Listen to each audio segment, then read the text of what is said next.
and everybody looks at like the highlight reel, but like one of the things that I respect so much about you and Dana and Rags and everybody that I know, nobody sees what really happens. Like you slept in a warehouse with like barely a working toilet to build a brand for years to get that going. Like, and I think that it's a different level. Like your commitment to the craft is like, there's no way this isn't gonna work. I'm gonna make this work. But I feel like everybody sees the Porsches, the airplanes, the building, and they're like, oh, everything's great. And I was like, yeah, but I drive by when I land at the airport and you guys are still here. And then I'm like, I'm going to the airport at 5 a.m. and I'm like, oh, Rags is doing cardio right now. And I see it. Have you always kind of been like that from a childhood, or is that something you learned? You're like, I'm just going to go all hard? I think, so I got, I think a lot of people, like I'm going to say this and it's going to sound like a really bad hardship, but it's not. But I got thrown out when I was 17.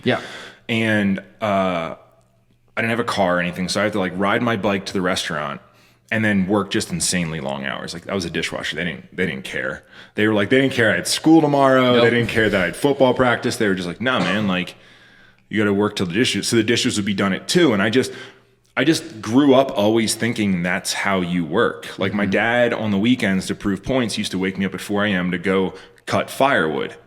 I don't know. Looking back now, it's like we'd heat in our house. Why the fuck why do we need so much firewood, right? But like, dude, every Saturday and Sunday morning, he'd make me cut firewood from fucking 4 a.m. and we'd be out there till like 1. And like, we had so much for no fucking reason. And I just thought that's how you do everything. You do everything the hard way. You change your own oil. Like you fucking, anything goes wrong with your vehicle, you do it yourself. Anything goes wrong with your house, you fix it yourself. So I grew up seeing a lot of that and like working with my hands and then working in restaurants, same thing. It was like, well, yeah, we come in for the prep shift. We get there at 10 a.m. I leave at 4. I go train for 1 hour. I get back at 5 and then we start. And then you work the whole way through the night and then you have to clean your own stuff. And like you get done at midnight and then you come and do it the next day and you do it 7 days a week. And I just thought that's what you did. All the business owners I knew, that's what they were doing. They were just working their fucking ass off. So at some point in time, I realized like, okay, you don't need to work that hard. Like you can get smarter, but I really enjoy the work part, So where I could pay someone else to, so we're going to do this whole wall in turf. So I could pay someone to hang up all the turf and everything, be like, well, no, I'm going to do it. Like, it's going to bring me a lot of satisfaction. Like I have all the money in the world.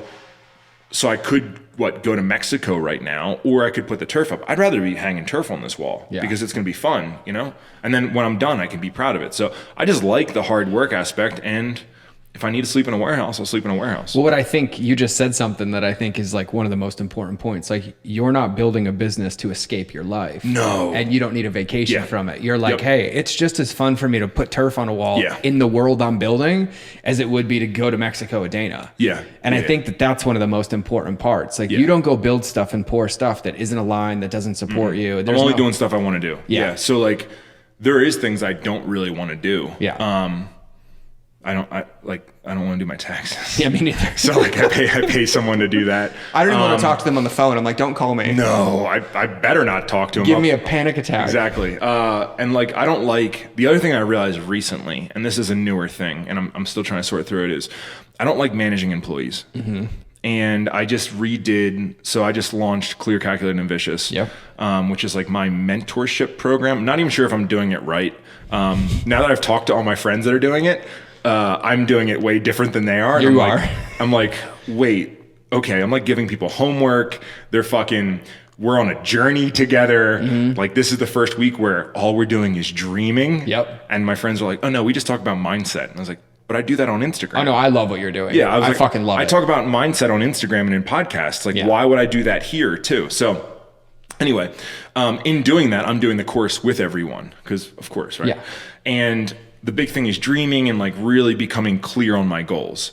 And one of the things I'm really became clear on is like, oh, I don't want to scale this company big, right? Like, because, I like fighting things. So I'm like, well, I'm going to be the next Nike, or I'm going to be the next fucking DC, or I'm going to be the next whatever. And I realized like, no. Like, I don't want that many employees. Like, I don't want a 300,000 square foot building. Like, I don't even want to see more people than that up there.